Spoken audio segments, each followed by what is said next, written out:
दोस्तों नमस्कार। स्वागत है आपका सोनल कंप्यूटर्स में। और आज फिर मैं एक ज़रूरी नोटिफिकेशन लेकर के आ गया हूं। और ये है जॉब नोटिफिकेशन। आप स्टूडेंट हैं, कंपटीशन का तैयारी कर रहे हैं, तो आपके लिए बहुत ज़रूरी नोटिफिकेशन है। अगर आपने मेरे चैनल को सब्सक्राइब नहीं किया होगा तो काइंडली मेरे चैनल को फटाफट सब्सक्राइब कर दें। चलिए आइए देखते हैं आपके लिए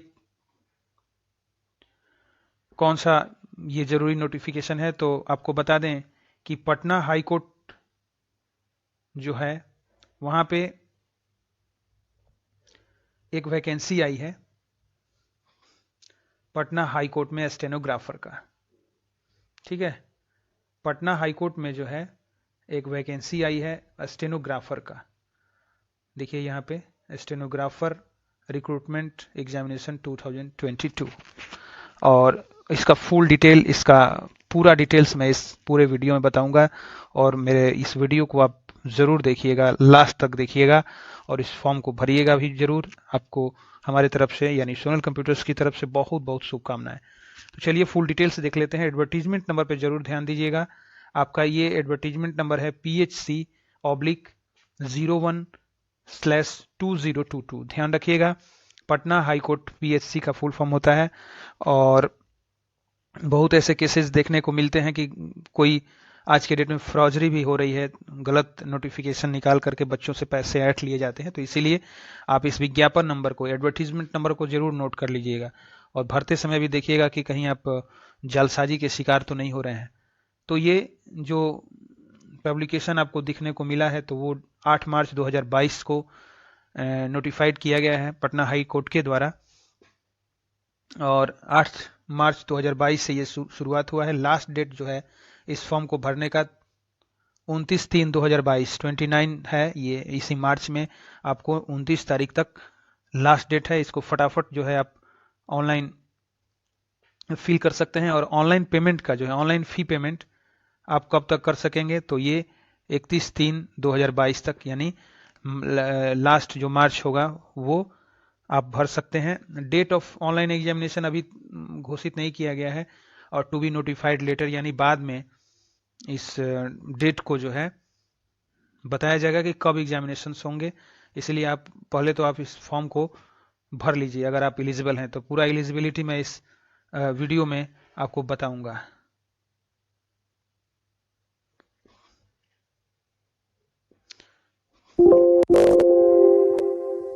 चलिए नंबर ऑफ सीट्स की बात कर लेते हैं हम।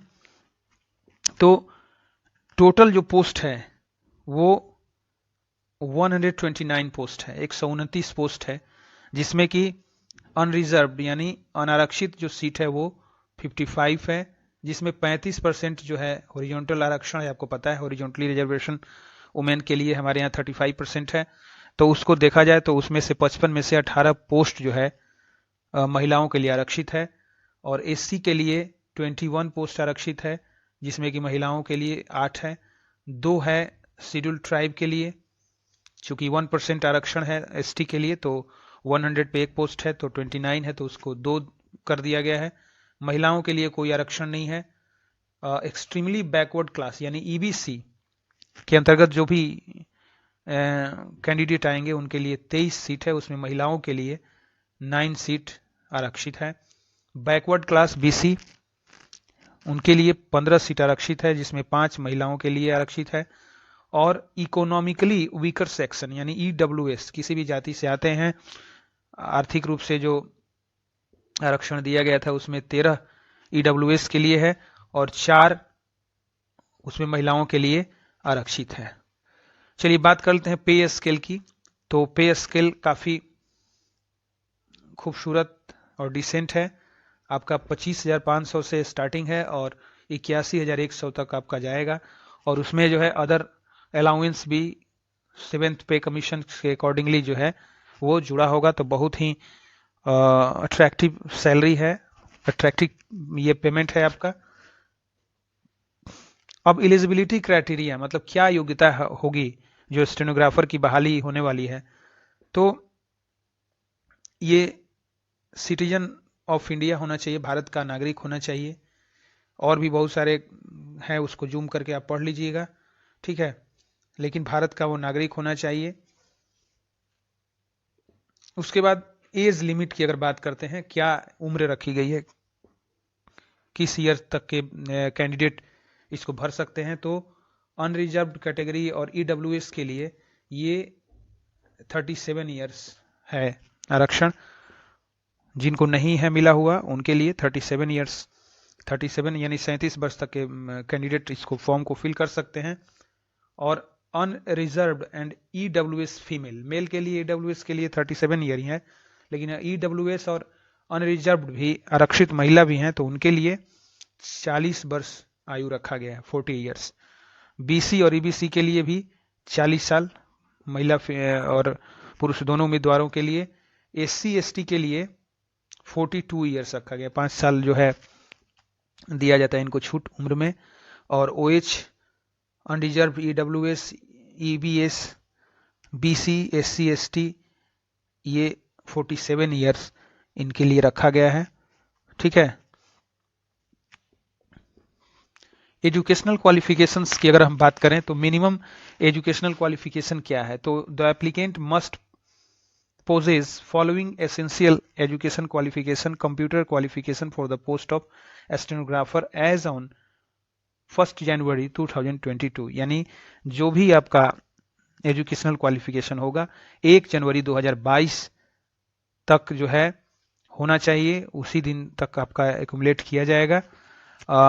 उसके बाद इंटरमीडिएट पास होना चाहिए स्टेनोग्राफर के लिए from a recognised board university, किसी भी रिकॉग्नाइज्ड बोर्ड या यूनिवर्सिटी से आपको इंटरमीडिएट यानी 12th पास होना चाहिए। उसके अलावा certificate of English short hand, English short hand का सर्टिफिकेट चाहिए, और English typing from a recognised institutions, किसी रिकॉग्नाइज्ड इंस्टीट्यूशन से आपको जो है इंग्लिश शॉर्ट हैंड का ये सर्टिफिकेट चाहिए और इंग्लिश टाइपिंग का भी सर्टिफिकेट चाहिए। उसके अलावा डिप्लोमा या certificate of at least 6 months course in computer application from a recognised institutions. आपके पास टाइपिंग और शॉर्ट हैंड के अलावे डिप्लोमा यानी 6 महीने का कोर्स किसी भी रिकॉग्नाइज्ड इंस्टीट्यूशन से आपको चाहिए। और मिनिमम स्पीड जो है वो 80 वर्ड पर minute in English short hand and minimum speed of 40 words per minute in English typing. Short hand में आपको 80 वर्ड्स पर मिनट का चाहिए स्पीड, और टाइपिंग स्पीड जो है आमतौर पर 40 words per minute in English typing चाहिए। और आपका जो है प्रेफरेंस किसको दिया जाएगा, किस कैंडिडेट को, तो who has served in the territorial army for a minimum period for 2 years or who has obtained B certificate of the National Cadet Corps shall, other thing being equal, be given preference in the matter of direct recruitment to the establishment at the time of interview। तो army में जो है अगर किसी ने सेवा दिया है 2 सालों के लिए, या एनसीसी में बी कैटेगरी यानी बी कैडेट धारी है, बी सर्टिफिकेट मिला हुआ है, तो उसको प्रेफरेंस दिया जाएगा। अब देखिए मोड ऑफ सिलेक्शन, इसमें जो एजुकेशनल क्वालिफिकेशन और भी जो टेक्निकल क्वालिफिकेशंस के अलावे कैसे आपका सिलेक्शन होगा, इसमें मोड ऑफ सिलेक्शन यानी कैसे सिलेक्ट किया जाएगा, क्या क्राइटेरिया होगा, तो इसमें सबसे पहले आपको रिटन टेस्ट देना होगा, ठीक है। आपको सबसे पहले एक लिखित जांच होगी, उसमें मल्टीपल चॉइस क्वेश्चंस होंगे, एमसीक्यू होंगे, best objective test followed by English short hand computer typing test with speed of 80 words per minute. मतलब ये लिखित परीक्षा होगा, उसके बाद शॉर्ट हैंड टाइपिंग का परीक्षा होगा, उसके बाद आपका इंग्लिश टाइपिंग का परीक्षा होगा, मतलब टाइपिंग मशीन पे या कंप्यूटर टाइपिंग आजकल चल रहा है। उसके अलावे आपको साक्षात्कार भी देने होंगे, यानी इंटरव्यू भी है, ठीक है। Minimum qualifying standard, the minimum qualifying standard shall be, minimum qualifying standard क्या होगा, किसी भी एग्जामिनेशन को कट ऑफ मार्क्स के अलावे आपको मिनिमम रिटन टेस्ट में जो है 40% इन ऑब्जेक्टिव रिटन टेस्ट, जो एमसीक्यू वाला टेस्ट होगा उसमें आपको 40% मिनिमम जिसका मार्क्स आएगा उसी पे विचार किया जाएगा। और 85% एक्यूरेसी होनी चाहिए इंग्लिश शॉर्ट हैंड टाइपिंग में। मतलब 100 में आप 15 गलतियां कर सकते हैं, 100 में 15 गलती कर सकते हैं, उससे ज़्यादा अलाउ नहीं है। अगर उससे ज़्यादा आप करते हैं तो आप रिजेक्ट कर दिए जाएंगे। और इंग्लिश टाइपिंग में 90% एक्यूरेसी है, यानी 100 वर्ड टाइप करते हैं तो उसमें 10 वर्ड गलती करेंगे तो आपका सिलेक्शन हो जाएगा, और 30% आपका इंटरव्यू से लिया जाएगा, ध्यान रखिएगा। अब एग्जामिनेशन में बैठने से पहले आपको मैं एक सिलेबस ब्रीफ में बता देता हूं कि क्या सिलेबस होगा रिटन टेस्ट में। तो written test shall consist of the following subjects. Written test जो होगा वो जो नीचे दिया जा रहा है उस सब्जेक्ट से ही होगा। तो सबसे पहला एक पेपर होगा इंग्लिश लैंग्वेज एंड ग्रामर का।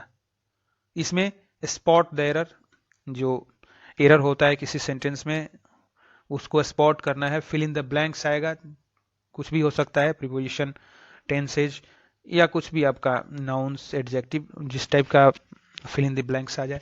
सिनोनिम्स और एंटोनिम्स, सिनोनिम्स, होमोनिम्स, एंटोनिम्स, मतलब सिनोनिम्स एक से ज़्यादा जो पर्यायवाची शब्द बोलते हैं हिंदी में, और एंटोनिम्स उल्टा जो वोकैबुलरी जिसका अच्छा होगा उसका अपोजिट बताना होता है। तो antonym, spellings detecting miss spelled word, तो स्पेलिंग आपको वोकैबुलरी पे बहुत ज़्यादा यूज करना, ये वर्क करना होगा। आइडम्स एंड फ्रेजेस, उसको भी आप पढ़ लीजिएगा। वन वर्ड सब्स्टिट्यूशंस, मतलब किसी भी सेंटेंस के लिए एक वर्ड क्या होगा, ये वन वर्ड सब्स्टिट्यूशन आसानी से आपको ग्रामर के बुक में मिल जाएंगे, तो उसको जो है आप पढ़ लीजिएगा। इंप्रूवमेंट ऑफ सेंटेंस, सेंटेंस को कैसे इंप्रूव करना है, एक सेंटेंस दिया रहेगा उसमें कुछ मिस्टेक्स होंगे, उसको और ज़्यादा इंप्रूव करना है आपको। Active passive voice of verbs, active और पैसिव कैसे बनाया जाता है। सफलिंग ऑफ सेंटेंस, ठीक है, पार्ट्स। तो ये 30 मार्क्स का इंग्लिश ग्रामर पूरा पढ़ लीजिएगा, बहुत और भी सब्जेक्ट को शामिल किया जा सकता है। बेसिक कंप्यूटर साइंस, मतलब एक बेसिक कंप्यूटर, जब 6 महीने की बात आ रही है कंप्यूटर का DCA आप या 6 महीने का कोई भी रिकॉग्नाइज्ड इंस्टीट्यूशन से अगर कोर्स किए हुए हैं तो निश्चित तौर पर स्वाभाविक है आपको बेसिक कंप्यूटर से ही प्रश्न पूछे जाएंगे, एडवांस से नहीं पूछे जाएंगे।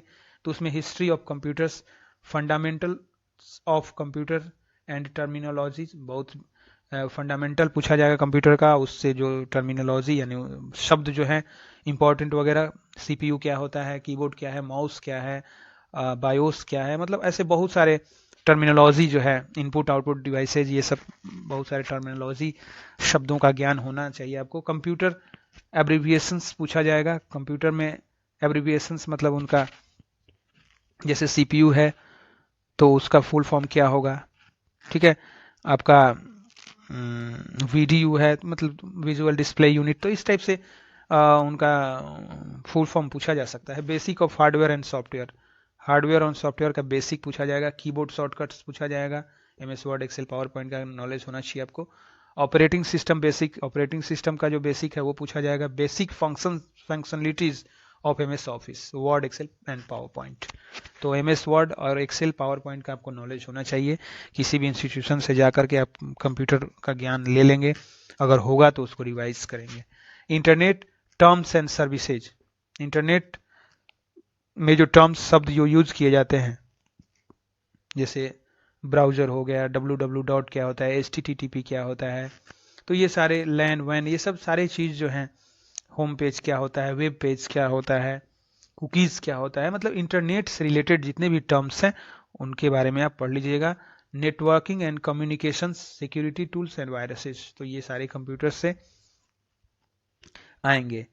और the question paper of written test shall be available in English language only, चूंकि इंग्लिश स्टेनोग्राफर की बहाली है तो निश्चित तौर पर इसमें हिंदी का कोई टेस्ट नहीं होगा, न पेपर हिंदी में होगा।